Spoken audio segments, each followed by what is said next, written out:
So good morning, everyone, and I'm happy to open this day.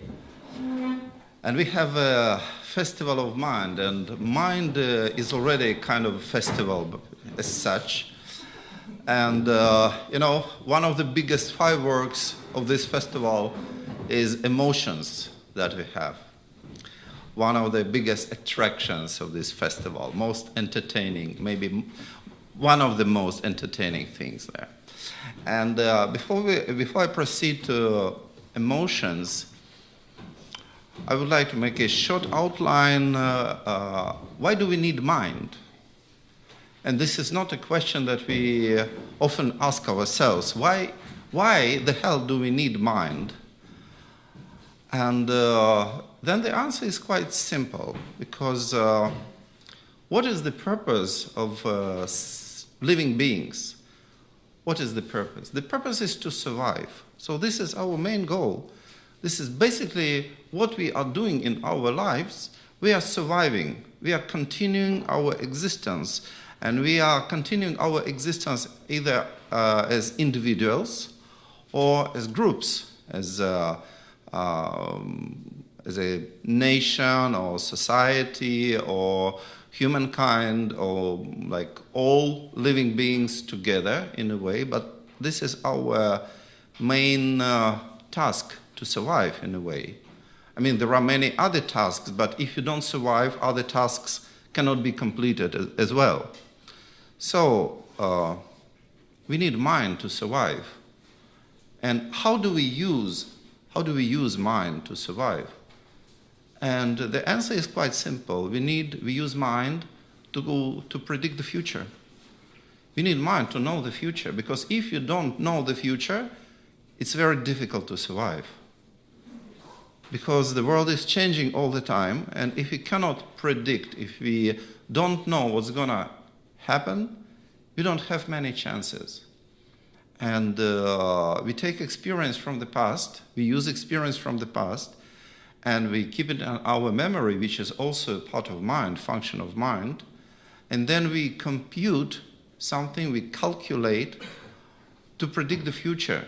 We create models. I don't mean we create models consciously, sometimes consciously, but even unconsciously we create models. We project our future.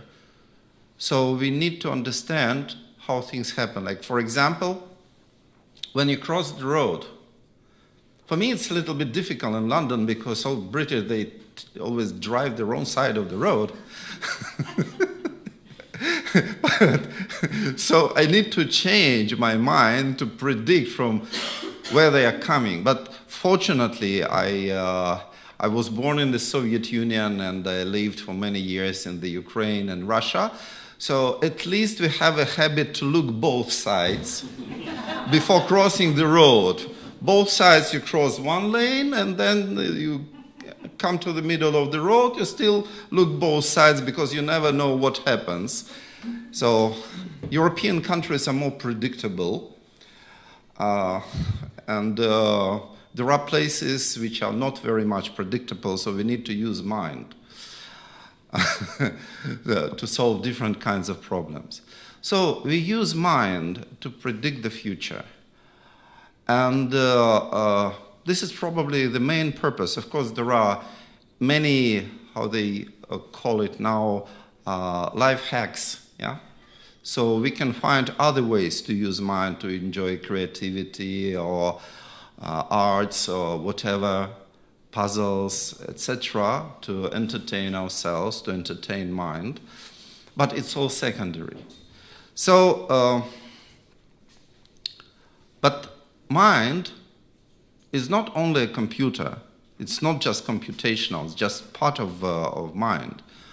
Mind has basically two main functions. Like our body. Our body has two main functions. One function is to perceive, to sense something, to receive information from outside but also from inside, like receptive function. And another function is to do something. It's like an organ, an instrument. So we can use our finger to touch something to understand if it's cold or hot. But also we can use the same finger, exactly the same point of our finger. We are using, for example, to turn on the light, turn off the light, or touch some sensitive points in our own body or someone else's body to feel pleasure or pain, for example, to cause different sensations. So these are two ways how we use our body. And with the mind, it's the same. So we can use mind as an organ. We perform things. Like, for example, we can shift attention. We can do computations. We can solve problems, etc., etc. But also we perceive something. We perceive something with our minds. For example, we have thoughts. No? Of course, there are people who wouldn't agree with me saying that the fact that we have thoughts cannot be proven scientifically. There is no scientific evidence we have thoughts. Even I have thoughts, you have thoughts, but these are just words. There is no scientific evidence. And in a way, this is true, that we cannot show our thoughts. We can say something, but there is no logic that can prove that we have thoughts. Like, for example, with dreams. Probably all people have dreams, but not really all. Maybe all have, but not everyone is aware. And I don't mean aware dreams, I don't mean lucid dreams, but I mean ordinary dreams. I met people who never remembered their dreams and never had this experience. And when other people were discussing dreams, they were saying, "You're lying. There is nothing like that. There are no dreams. You're telling lies." And then, of course, I met so many people who were saying that lucid dreams are lies. That's not possible. And it's very difficult to prove. I mean, even lucid dreams are more or less proved nowadays, but they are only proved to people who already understand there are dreams, at least. For people who don't believe in dreams, who don't have this experience, it's very difficult to prove. So about thoughts. You know, there are branches of psychology that say that we cannot prove our subjective experience, so it's not scientific, so we don't even talk about this. Okay, but we talk. So we have thoughts. Let's say that we have thoughts. We have thoughts, we have emotions, we have intentions, we have desires. But how do we know that? First of all, how do we ourselves know that we have thoughts? How? That's a kind of question. How do we know we have thoughts? Quite evident, yeah, but self-evident. Why do we have to prove it to ourselves? We know it. Yeah, it's self-evident, but okay. Yeah. Because we act on them. We can act. Yeah, but this is not direct. This is, this is like a logical proof. It's not direct. But how do we know? We know directly we have thoughts, right? Self-evident, that's true. But with what? Awareness. Yeah. We can say words. This is not a question that demands an answer in a word. Yeah. Because we can say mind, awareness, blah, blah, blah, whatever, spaghetti monster, whatever. Yeah, doesn't really matter. But for example, when we see forms and colors, with what do we see them? With eyes, yeah? And for example, we can close our eyes and stop seeing, or turn off the light and stop seeing. And then we turn on the light and we see again. We open our eyes and we see again. And also with the sound, we can close our ears and open our ears. So we can at least point somewhere, and we can regulate how we perceive sounds. We can regulate how we perceive forms and colors. We can also regulate how we perceive, for example, smells, yeah? And tastes. And we can somehow regulate how we perceive bodily sensations. But with mind, with what? Where is that organ? At least all these organs we can, in a way, touch. It is something concrete for us. We can close and open. But with the mind, can we close our mind as easily as we close our eyes? Yeah, it's not so easy. Sometimes it closes by itself. Yeah? But we are not really controlling it. Sometimes we can learn to control. And for example, when we are meditating, when we are doing different kinds of meditation, in fact, a part of this process, a part of this contemplative training is to master our mind as an organ of senses. And for example, in Buddhist phenomenology, there is a special name for mind as an organ of senses which is perceiving like phenomena, like thoughts and emotions, etc., etc. And for example, we are observing thoughts, we notice thoughts. Where do we see them? What kind of reference point do we have to see thoughts and emotions, etc.? Well, this is a question to think about, to explore, not a question to answer immediately. And in general, I'm not going to present like a coherent and consistent theory, but just to make some outline as a field for exploration. And but this is an important question, practical question. With what we see thoughts? How do we manage to see thoughts? Do thoughts exist when we don't see them? Yeah? This is not just a philosophy, because we know that even I'm not looking at something, even I close my eyes, but you do not disappear. I don't know for good or for bad, but you won't disappear. Also, if you close your eyes, I'm not going to disappear. I'm sorry. And but when we don't see thoughts, when we don't notice thoughts, do they exist the same way as physical objects exist when we are not looking at them, as sounds exist when we don't hear them? Do the thoughts exist the same way? And from contemplative experience, we can say yes.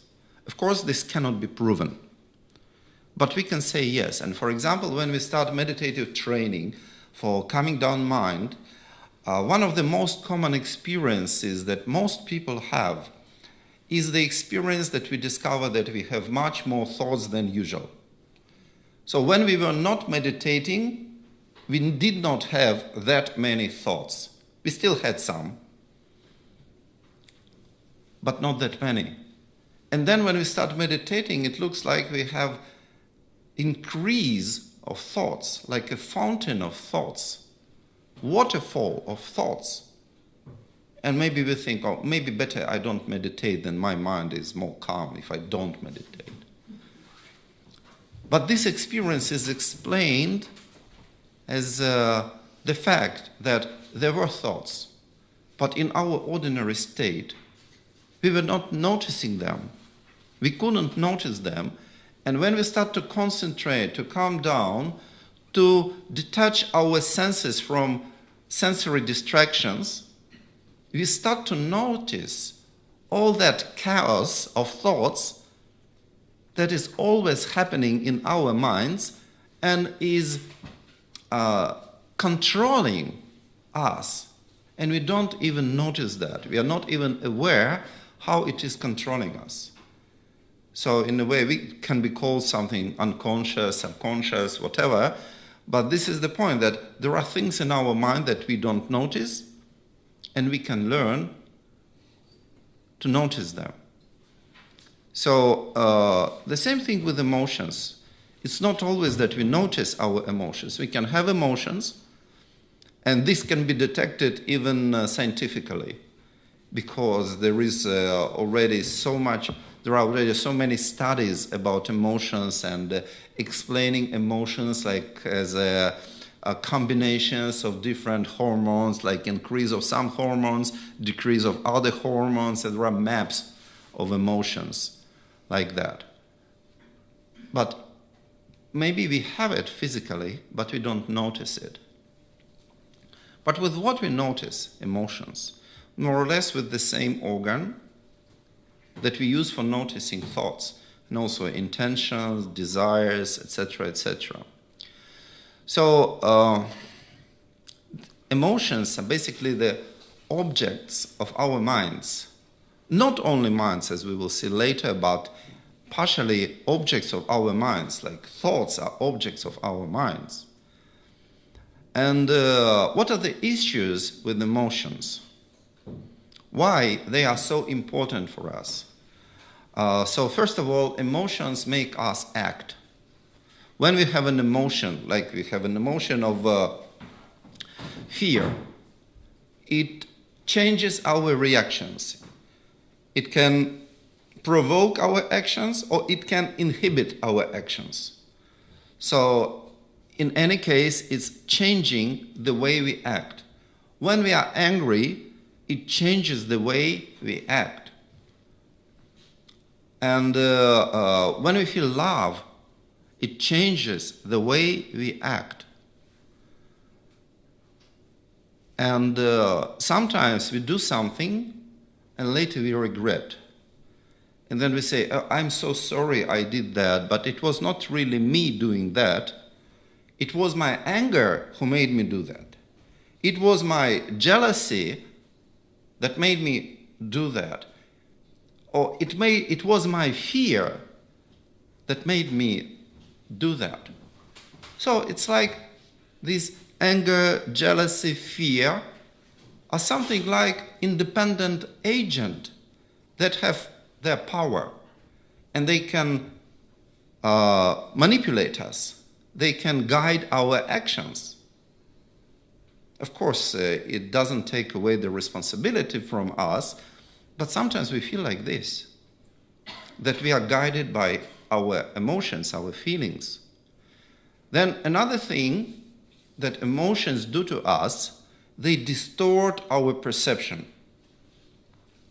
Like, for example, if we are angry, like irritated, then all little things hurt us. So when we are well, when we are relaxed, we just don't notice that.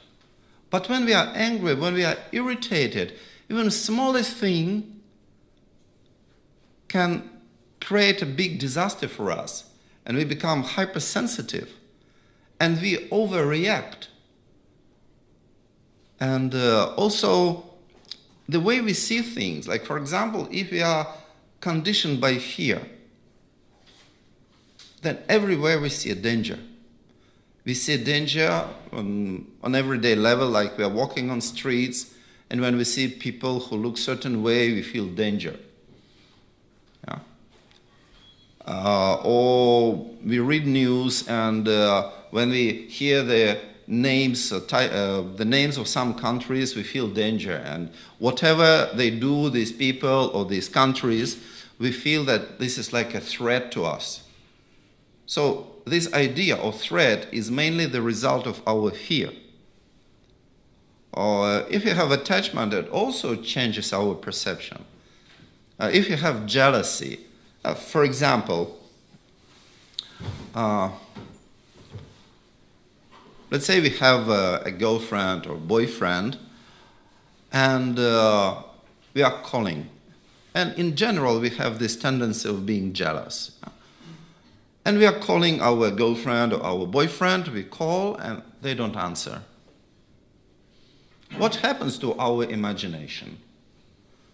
Okay, if it is parents who call their children and children don't answer, then parents immediately have a picture of a bus, of a terrorist or whatever, and terrible because their emotion is mostly fear.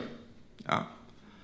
But if it is jealousy, and we are calling our girlfriend, then our mind makes pictures, and if those pictures could be transferred into video, maybe we would have made a lot of money on Pornhub. Yeah. So they distort perceptions, and emotions make us feel things. And emotions can make us feel good and can make us feel bad. And particularly nowadays, this generation, particularly in the countries which are well off, There is a big problem with emotions because people can no longer stand their emotions. You know, when, for example, you are in a situation of a war and there are difficult troubles, big troubles, or you have to survive and you really work hard day and night, really work hard, not thinking day and night saying I'm working, but really working hard with your body, for example, carrying weights or working in a coal mine, etc. You don't really care about many things. And you don't care about small emotions like small insults, etc., etc. You don't care. But when you feel so nice, so secure, then even the smallest thing, even the smallest negative emotion is torturing, becomes a torture, and people don't know how to deal with that. Trying to ban everyone who is provoking negative emotions, but this is not possible. Even if we ban someone, there will be something else because it depends upon our condition. So then people have what we call psychological problems, and they go to psychological treatments, etc., etc. And it can work, for sure. But if we talk about contemplative approach to emotions, then instead of being in a position of a victim of an emotion, so we are a victim, the emotion is controlling us, the emotion is hurting us, the emotion is causing us act. This is a position of a victim. And then we go to a psychotherapist and we say that we don't like this situation of being a victim of emotion. Please remove this emotion from me. Or give me a pill, which is also a very characteristic thing for our civilization, that whatever happens, take a pill. Yeah, whatever happens. You want to be smarter, take a pill. You want to have good relationship, take a pill. You want to have sex, take a pill, etc., etc. The problems with pills is that pills do not create neural connections. They only change hormonal background, but they do not create neural connections. So with pills, we cannot learn new skills. We cannot solve problems in a way like mathematically solve problems. This is what our brain is designed for, solving problems. We can just remove symptoms, but we don't solve the problem. So instead of being a victim, we can become an explorer, like a scientist, researcher. So we can learn how to observe emotions. And even they hurt, but it's okay. We can manage that. And when we observe emotions, we don't really need to remove them. And it becomes a kind of interesting occupation to observe emotions, to study them, to notice how they manifest in our own condition and on different levels of our condition. Like, for example, when we have some emotion, it can manifest on the level of body, and we can feel different sensations in different parts of our body. Like, for example, we can have weak legs, or we can have like trembling heart, or we can start to sweat, etc. Or we can have spastic feelings in our stomach, in our guts, etc. These are symptoms of emotions. These are indications we have emotions. And maybe it's not very pleasant. Sometimes it's pleasant, can be pleasant, but mostly it's not very pleasant. And also the functions of our body change. Like, for example, our respiration changes, how we breathe changes. We can start breathe deeply, or we can start breathe our breathing becomes very shallow, fast or slow, or it can be even blocked by our emotions. And we can notice this. And we can notice this and just observe, not trying to oppose that. And then also we can notice thoughts. And usually emotions are accompanied by the same type of thoughts. Like, for example, if we, from my personal experience, say that as soon as I have a thought, oh, I'm tired, it means that I feel something unpleasant about my own actions, and I don't want to perceive it directly. So as soon as I have a thought, I am tired, for me it's a signal. I need to check well, and then I find what's causing me think I'm tired. And then it becomes very interesting, because then I can release it, for example. So if you observe, we can notice the same thoughts that are accompanying the same emotions. And we feel these are our thoughts, but in a way, these are not really our thoughts. These are just thoughts that appear in our minds, but we are not really thinking them intentionally. So this we can all notice. And then when we observe emotions, we can discover different kinds of emotions. Like, for example, there are things that we call disturbing emotions. And actually, in terms of contemplative practice, when we say emotions, it doesn't really totally correspond to the idea of emotions in psychology. Because, for example, laziness, we also consider an emotion. And stupidity, like a dull state of mind, is also considered an emotion. Or like stubbornness is also considered an emotion, etc. But in general, it's very similar. So disturbing emotions, first of all, we have a kind of horizontal relationship with different kinds of objects. And one is that we want to reject something. What we feel, we want to reject, and this generates a big range of emotions. And then there are things that we want to touch, we want to possess, we want to contact with, and this is another type of emotion. So this is like attraction and repulsion. And in the middle there is ignoring. When we don't notice and we don't want to notice, we are not interested to notice, we just ignore in different ways. It can be sleepiness, it can be distraction, there can be many things. Then there are emotions that are a kind of vertical, and they are based on comparison. And comparison means that I compare myself to you, and then I see something good that you have and I don't have, and I develop an emotion. Or I see something good I have and you don't have, and then I also develop an emotion. So these are emotions like jealousy, or it can be emotion of envy, or it can be emotion of superiority and pride and descending attitude and despise also. But it also can be an emotion, a positive emotion of being happy for you, that you have something good or you get rid of something bad. Because there are also positive emotions.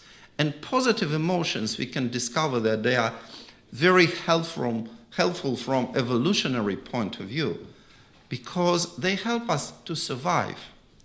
Bad emotions are not always bad, because, for example, we usually say fear is not good. But if we had no fear, probably most of us wouldn't be alive. If you had no fear. So fear is saving our lives very often. And other emotions as well. But in general, we can discover that there are so many emotions that help us to free our minds, to calm our minds, to make our minds clear. And it's very interesting that in contemplative practices, the emotions that are positive in a way have their reference with the biological functions, biological attitude that helps us to continue our generations. Like attitude of a mother that loves the child, for example, or attitude of children who take care of their parents, etc. And these are the examples of emotions that help us to free our minds and to really feel better. Okay. And this is what I wanted to say. Of course, I wanted to say much more, but I don't have time for that already. Already I have Zen circle coming. Not yet, yeah.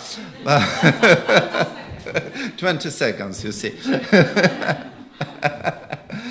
So, basically, it's about exploring our potential, because in real sense, when we say kindness or, like, for example, meanness of a person, these are not qualities of a person.